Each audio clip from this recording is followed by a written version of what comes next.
Hello नमस्कार, मैं doctor Rajneesh Kumar एक बार फिर से आप सभी का हार्दिक स्वागत करता हूं। आज मैं एक नए टॉपिक के साथ पुनः आप लोगों के सामने उपस्थित हूं। आज मैं जिस विषय पर बातचीत करने जा रहा हूं वह टॉपिक प्रतियोगी परीक्षाओं के दृष्टिकोण से बहुत महत्वपूर्ण है। चाहे वो टीजीटी, पीजीटी, हिंदी की परीक्षा हो, चाहे वो यूपीएसआई की परीक्षा हो, चाहे यूपी ट्रिपल एससी की परीक्षा हो, चाहे आरओ एआरओ की परीक्षा हो, यूजीसी नेट एनटीए की परीक्षा हो, इन सब में इस विषय से सवाल आते रहे हैं। आज मैं संधि पर बातचीत करूंगा। संधि हिंदी व्याकरण का एक महत्वपूर्ण हिस्सा है जिस पर बहुत सारी किताबें भी लिखी गई हैं और मार्केट में भी किताबें उपलब्ध हैं, लेकिन आज हम उसे समझने का प्रयास करेंगे कि जो संधि से सवाल आते हैं उनको हल करते समय किन किन चीज़ों को ध्यान में रखना चाहिए। तो हम टॉपिक पर बातचीत करने जा रहे हैं और उम्मीद है कि आप हमारे साथ अंत तक बने रहेंगे और संधि को समझने का प्रयास करेंगे। जब हम संधि की बात करते हैं तो इसका जो शाब्दिक अर्थ है वह है जुड़ना। किसी भी चीज़ जब दो चीज़ें आपस में जुड़ती हैं तो उसको संधि कहा जाता है, चाहे वो व्यक्ति हो। आप इतिहास पढ़े होंगे तो कई संधियां इतिहास में आई रही होंगी। मतलब कि दो राजा जब आपस में मिलते थे, संधि करते थे, तो वो एक संधि कही जाती थी। और जैसे हमारे शरीर में भी जब दो हड्डियां आपस में जुड़ती हैं तो उसको भी संधि कहा जाता है। इसको अगर अंग्रेजी में कहें ज्वाइंट तो आपको और ज़्यादा समझ में आएगा। तो जब दो चीज़ें आपस में जुड़ती हैं तो वो संधि कहलाती हैं। और दो चीज़ें कैसी होती हैं? जो परस्पर समान होती हैं। अगर उनमें असमानता रहेगी तो नहीं जुड़ पाएंगी, वो टूट जाएंगी। तो देखा जाए संधि का ही अगर विच्छेद किया जाए तो सम प्लस धी, ऐसी चीज़ जो परस्पर बैठे। सम माने बराबर, परस्पर, और धी माने बैठना। जब दो चीज़ें आपस में समान रूप से बैठेंगी तभी उनमें संधि हो सकती है, वरना वो दोनों टूट जाएंगी। आप अपने व्यवहारिक जीवन में भी देखते होंगे और सैद्धांतिक जीवन में भी देखते होंगे। ठीक है, तो ये तो रही एक सामान्य रूप से संधि को समझने की बात। लेकिन जब हिंदी व्याकरण में इसको हम देखते हैं तो उसका अर्थ क्या होता है। हिंदी व्याकरण में संधि को कहा जाता है कि जब दो वर्णों के मेल से कोई शब्द बनता है तो उसे संधि कहा जाता है। अब ये वर्ण क्या है? ठीक, वर्ण, अक्षर, ये दोनों एक ही शब्द हैं। जब आप व्याकरण पढ़ेंगे तो वर्ण क्या है, अक्षर क्या है, ये आपको पता होगा, या फिर आज समझ जाइए। एक इससे मिलता जुलता शब्द और है ध्वनि। ये तीनों, जब कोई चीज़ बोला जाता है तो वो ध्वनि होता है। जब उसी चीज़ को लिख दिया जाता है तो वो क्या होता है? वर्ण हो जाता है। ठीक, वर्ण को ही अक्षर कहा जाता है, यानी जिसका खंड न हो। जब आप व्याकरण की किताब पढ़ेंगे तो उसमें लिखा है कि वर्ण जिसका खंड न हो उसे वर्ण कहा जाता है। दूसरे शब्द में इसको समझने का प्रयास करें तो अक्षर जिसका क्षरण न हो। ठीक, ऐसा चीज़ जिसका क्षरण न हो वो अक्षर कहलाता है। अब क्षरण कैसे समझेंगे आप? जैसे आप नदी का किनारा देखते होंगे तो वो धीरे धीरे उसका किनारा, उसका क्षरण होता जाता है और उसका विस्तार होता जाता है। लेकिन जो शब्द होता है, जो वर्ण होता है, अक्षर होता है, उसका क्षरण नहीं होता है। तो आपको दिमाग में ये बात समझ में आ गई होगी कि वर्ण जो होता है उसका खंड नहीं होता है। जैसे कि मैंने लिख दिया जल। ठीक, तो ये दो वर्णों से मिलकर बना है ज और ल। लेकिन आप देखेंगे कि इसमें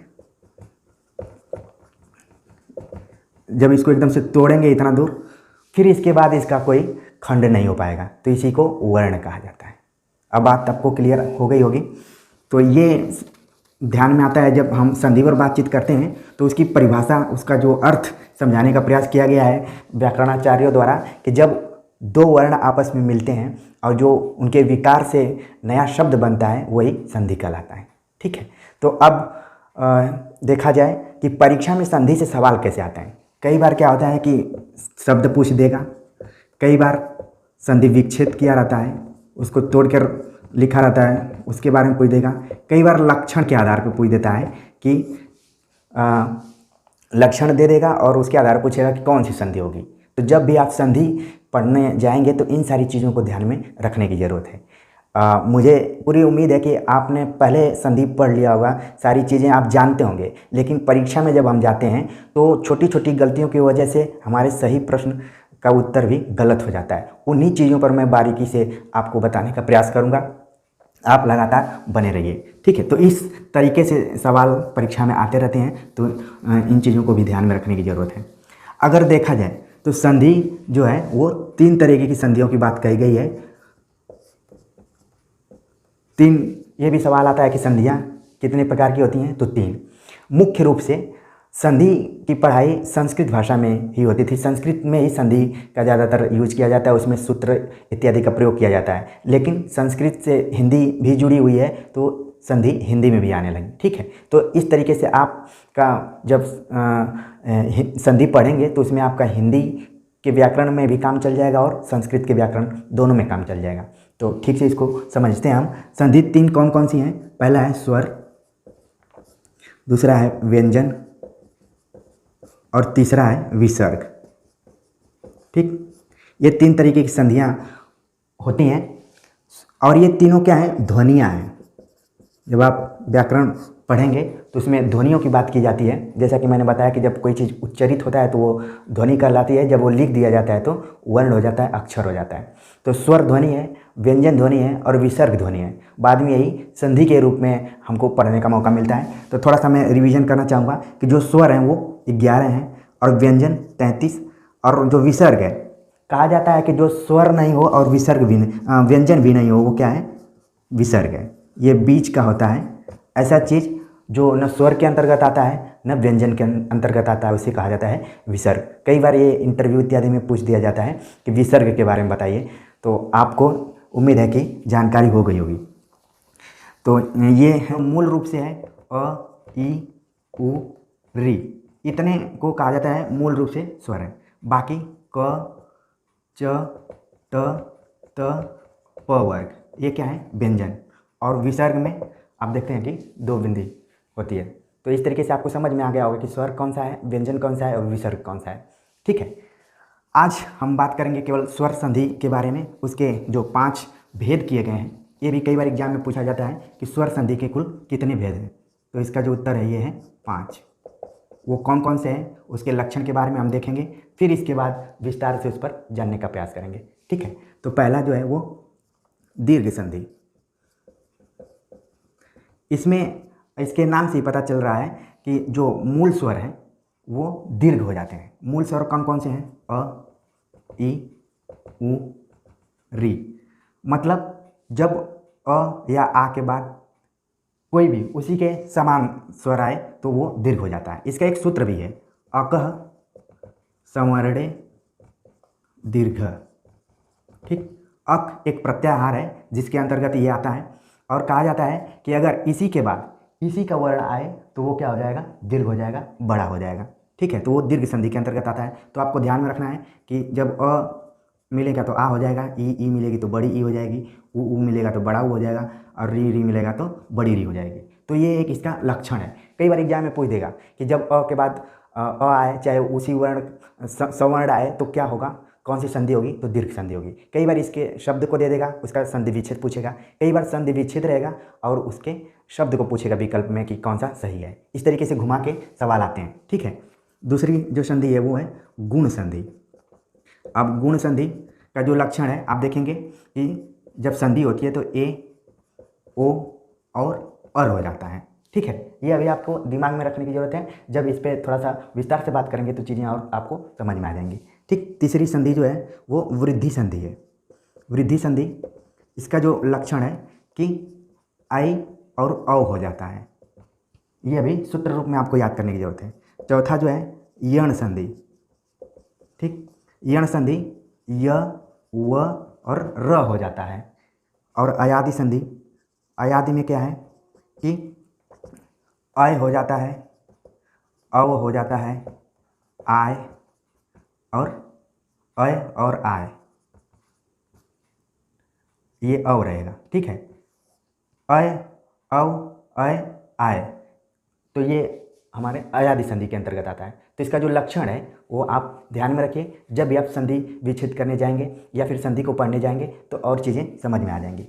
तो कई बार क्या होता है, जब हम डॉक्टर के पास जाते हैं तो डॉक्टर लक्षण को देखता है, फिर उसके बाद हमको दवा देता है कि किस चीज़ के लिए कौन सी दवा देना है। तो उसी तरीके से जब आप संधि पढ़ेंगे तो उसके लक्षणों के बारे में जान लेंगे। इसके बाद जब हल करेंगे तो बिल्कुल मेरी बात आपको समझ में आएगी। ठीक है, अब हम बात करते हैं दीर्घ संधि पर। जैसा कि मैंने बताया कि जो दीर्घ संधि है ये दो स्वरों के आपस में मिलने से बनती है और वो जो स्वर मिलते हैं वो दीर्घ हो जाते हैं। अब कैसे होते हैं?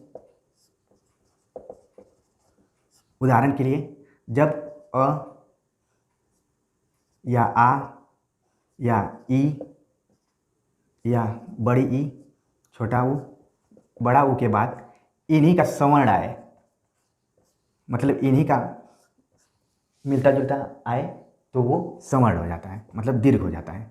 तो क्रमशः आ हो जाएगा, ई हो जाएगी, ऊ हो जाएगा और री हो जाएगा। ठीक, अब इसको जब तक हम उदाहरण से नहीं समझेंगे तब तक ये बात नहीं बनेगी, क्योंकि जब आप संधि पढ़ते हैं तो आप देखेंगे आसपास में अपने कि जहाँ भी शब्द लिखा रहता है, क्योंकि हमारी जो प्रयोगशाला है वो हमारा समाज है। आसपास की खासतौर से आप मार्केट में जाएंगे तो जितने भी शब्द लिखे रहते हैं कई बार बहुत गलत लिखे रहते हैं, क्योंकि वही सामने मोटे मोटे अक्षरों में लिखे रहेंगे लेकिन गलत लिखे रहेंगे। तो अब जब आप संधि पढ़ेंगे, समास पढ़ेंगे, तो तुरंत जाकर आप देखेंगे कि ये शब्द सही है कि गलत है। ठीक है, उसमें कौन सी संधि हो सकती है। हम लोगों का जितना नाम है उसमें कोई ना कोई संधि है, सबका जितने लोगों का नाम है कोई ना कोई संधि है। और जो संधि होती है उसमें जो दोनों शब्द होते हैं वो सार्थक होते हैं, निरर्थक शब्दों में आपस में संधि नहीं होगी, जिसको कि मैं पहले ही बता रहा था कि परस्पर जो समान होंगे तभी उसमें संधि हो पाएगी, वरना वो उसमें संधि नहीं होगी, उसका अर्थ का अनर्थ हो जाएगा। जैसे उदाहरण के लिए अगर दीर्घ संधि की बात करें तो जैसे मैंने लिखा अन्न प्लस अभाव,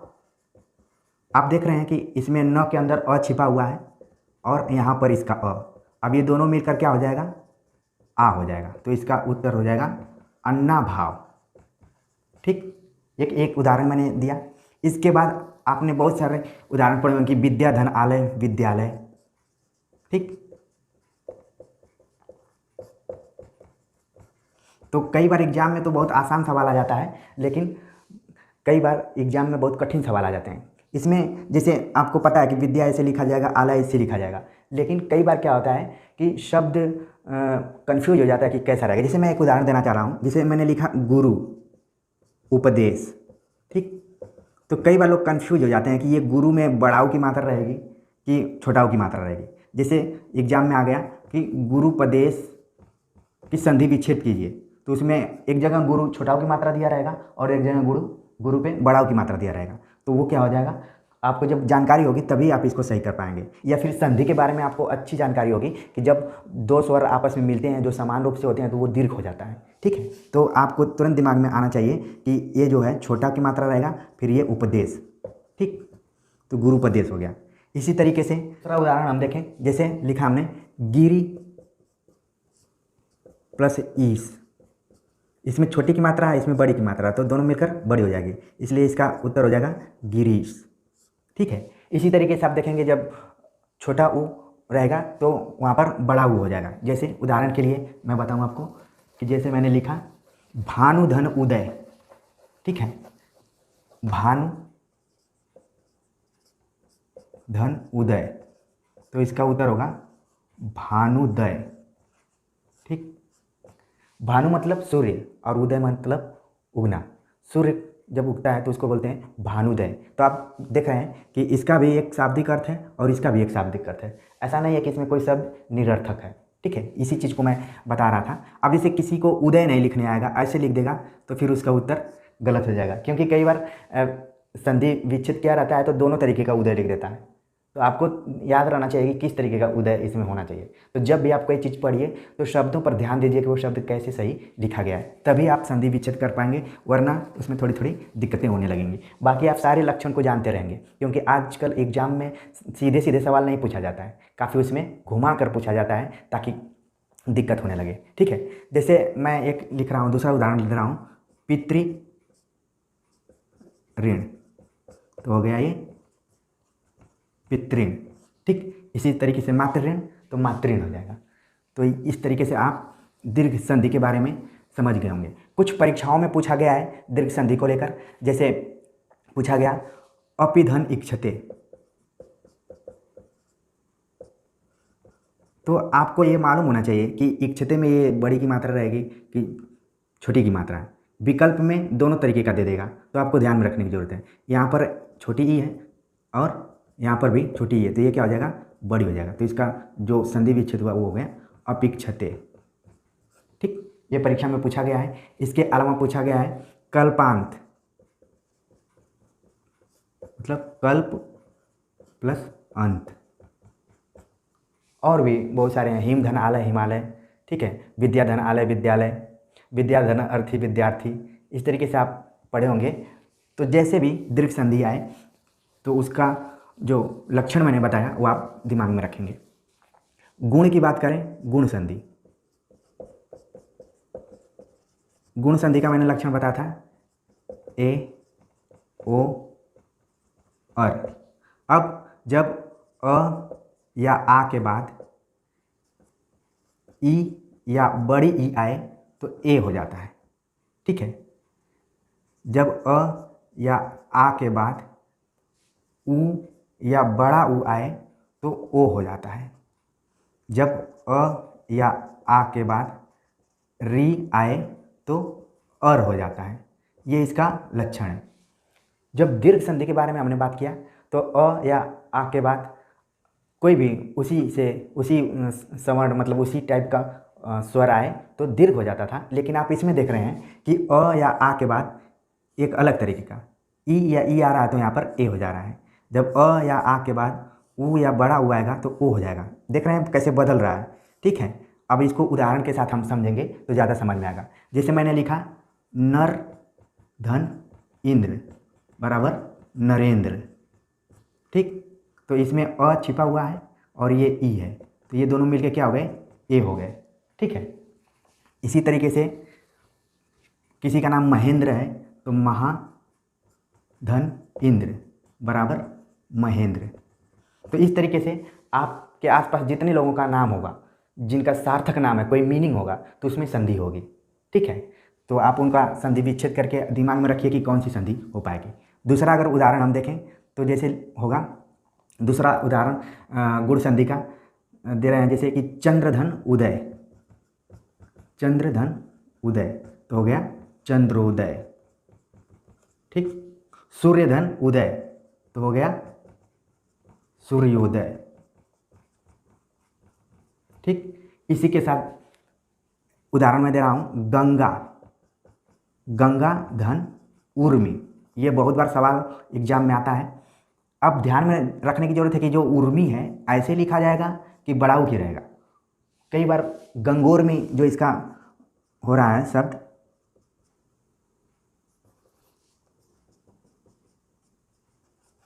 इस तरीके से बोलेगा कि गंगोर्मी में कौन सी इसका संधि विच्छेद क्या होगा, तो दोनों लिख देगा, ये भी लिखेगा और प्लस ये भी लिखेगा। तो आपको मालूम होना चाहिए कि उर्मी शब्द जो है उसमें बड़ा ऊ की मात्रा होती है, ठीक है। जैसे हम उष्म लिखते हैं तो कई बार किताबों में इस तरीके से लिखा रहता है, कई बार किताबों में इस तरीके से, तो ये गलत है और ये सही है। तो ये भी ध्यान में रखने की जरूरत है, तभी आप संधि विच्छेद को ठीक से समझ पाएंगे। परीक्षा में इसी तरीके से मिलता जुलता दो तो मिलता जुलता रहता है ताकि आप कन्फ्यूजन में हो, और दो एकदम से वो उसका कोई मतलब नहीं रहता है। तो इस तरीके से आपको ध्यान में रखने की ज़रूरत है कि कैसे आप शब्दों को पहचानें और उसको उसका संधि विच्छेद करें, ठीक है। तो गंगोर्मी ये हो गया, ठीक। अब हम तीसरे का उदाहरण देख लेते हैं। जैसे हो गया राजर्षि, राज प्लस ऋषि, ठीक। तो इसको राजर्षि अर हो रहा है। इसी तरीके से महा धन ऋषि महर्षि, इस तरीके से उदाहरण है।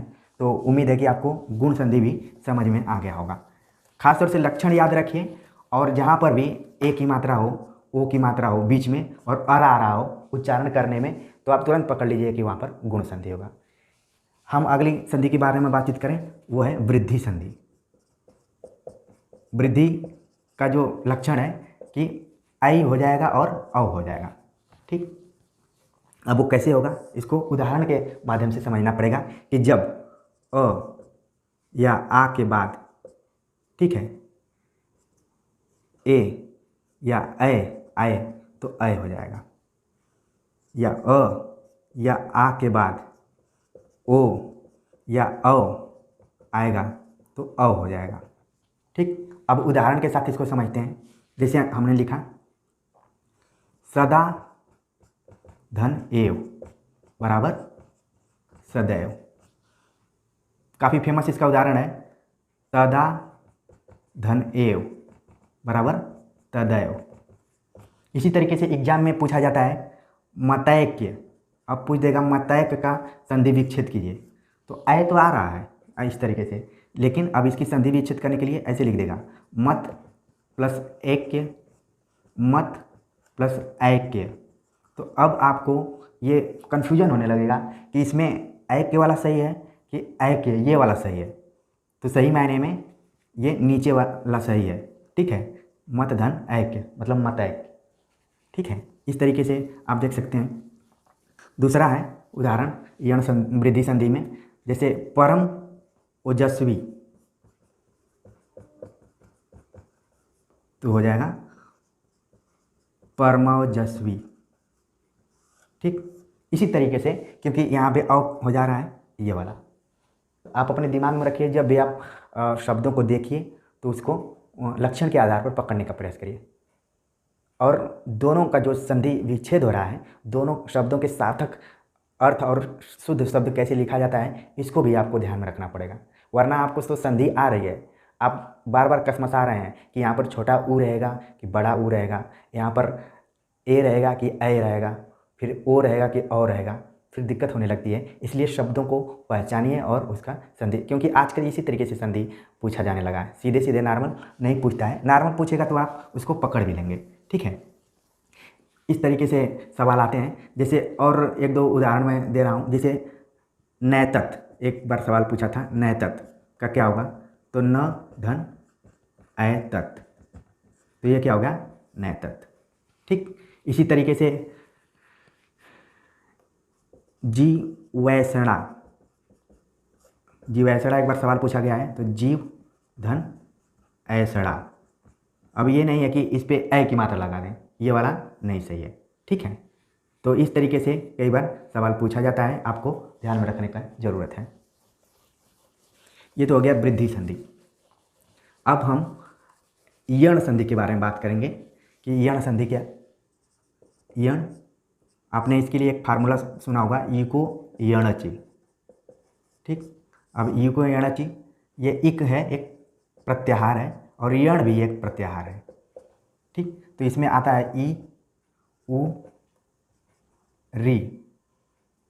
तो जब ये आता है और इसके बाद कोई भिन्न स्वर आता है, इसके बाद अगर कोई भिन्न स्वर आए जिसको असमान स्वर कहा जाता है, या फिर इसके भिन्न स्वर कोई आए, तो इसके स्थान पर क्या हो जाता है, य हो जाएगा, इसके स्थान पे व हो जाएगा, और इसके स्थान पे र हो जाएगा। जैसा कि मैं शुरू में बताया था लक्षण में कि य व र जो होता है वो यण संधि का एक लक्षण है, ठीक है। अब इसको उदाहरण के साथ हम समझें। जैसे उदाहरण के लिए पहला उदाहरण ले हम यण संधि का, जैसे प्रतिधन एक मतलब प्रत्येक। यहाँ पर आप देख रहे हैं कि य हो जा रहा है, ई आया, फिर उसके असमान स्वर आ रहा है, ए आ रहा है, तो इसका क्या होगा य। इसी तरीके से अनुधन अय, कई बार ये एग्जाम में पूछा जा चुका है, तो हो गया अन्वय। इसी तरीके से अगर कोई शब्द है अन्वेषण, तो इसका संधि विच्छेद पूछ देता है, तो होगा अनु प्लस एषण, ठीक। तो इस तरीके से यह हो जा रहा है, और उ के स्थान पे वह हो जा रहा है। अब री के स्थान पर कोई एक उदाहरण देखते हैं। री के स्थान पे है पितृधन आदेश, जिसे हमने लिखा पितृधन आदेश बराबर पित्रादेश, ठीक। तो री है, तो इसके स्थान पर क्या हो जा रहा है, र हो जा रहा है, इसमें आके छिप गया है, ठीक। तो इस तरीके से यण संधि के ये सब उदाहरण रहे। यण संधि में और उदाहरण देखा जाए तो जैसे कहा जाता है कि बहुत गर्मी हो रही है, अति उष्म, तो इसको लिखा जाएगा अत्युष्म, ठीक। आप देख रहे हैं कि ई है और फिर उ है, तो आपको उष्म जानना जरूरी है कि उष्म कैसे लिखा गया है, इस पर छोटा की मात्रा है कि बड़ा की मात्रा है, तभी आपका क्लियर होगा। नहीं तो एग्जाम में एक जगह उष्म भी लिख देगा ऐसे, तो दिक्कत होने लगेगी, ठीक। तो जब भी आप संधि पर अभ्यास करने जाएं तो इन सारी छोटी छोटी चीज़ों को ध्यान में रखें। हम अगली संधि अयादि संधि के बारे में बातचीत करें, जो पांचवा है अयादि संधि। इसका क्या लक्षण है कि जब ए ऐ ओ और औ के बाद कोई भिन्न स्वर आए, मतलब इनसे कोई अलग स्वर आए, तो ए के स्थान पर ऐ, ऐ के स्थान पर आय, ओ के स्थान पर औ, औ के स्थान पर आव हो जाता है। ठीक, जब ए, ऐ, ओ, औ के बाद कोई भिन्न स्वर आए, भिन्न मतलब अ भी आ सकता है, ई भी आ सकता है, तो क्रमशः ए के स्थान पर ऐ के स्थान पर आय, ओ के स्थान पर औ और औ के स्थान पर आव हो जाता है। ये इसका लक्षण है। ठीक, तो इस चीज़ को ध्यान में रखने की जरूरत है।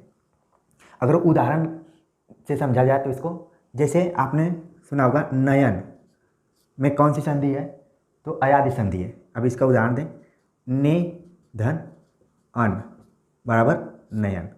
इसी तरीके से पवन, आप देख रहे हैं कि यहाँ पर क्या हो रहा है, अय हो जा रहा है तो नयन हो रहा है। पो धन अन बराबर पवन, ये इसका संधि विच्छेद है, मतलब कि अव हो रहा है ये वाला। इसी तरीके से नय धन अक नायक, पूछा जाता है कई बार कि नायक में कौन सी संधि है, तो अयादि, या फिर इसका जो संधि विच्छेद है वो क्या होगा, तो नय धन अक नायक। इसी तरीके से इसका एक चर्चित बहुत उदाहरण है पौ धन अक पावक। ठीक, तो आप देख रहे हैं कि क्रमशः जब ए, ऐ, ओ, औ के बाद कोई भिन्न स्वर आ रहा है तो उसमें बदलाव हो जा रहा है, अय, आय, औ और आव हो जा रहा है। तो इस हिसाब से तो आप देखेंगे कि बीच बीच में आपको पढ़ेंगे तभी समझ में आ जाएगा कि इसमें कौन सा संधि हो सकता है। ठीक है, तो इस तरीके से हमने स्वर संधि पर आज विस्तार से बात किया। पहले संधि को समझने की कोशिश की, फिर इसके बाद उसके कितने प्रकार हैं, तो 3 प्रकारों पर हमने चर्चा किया था। उसमें से स्वर संधि के अंदर भी 5 तरीके के संधियाँ थीं, दीर्घ, गुण, वृद्धि, यण और अयादि।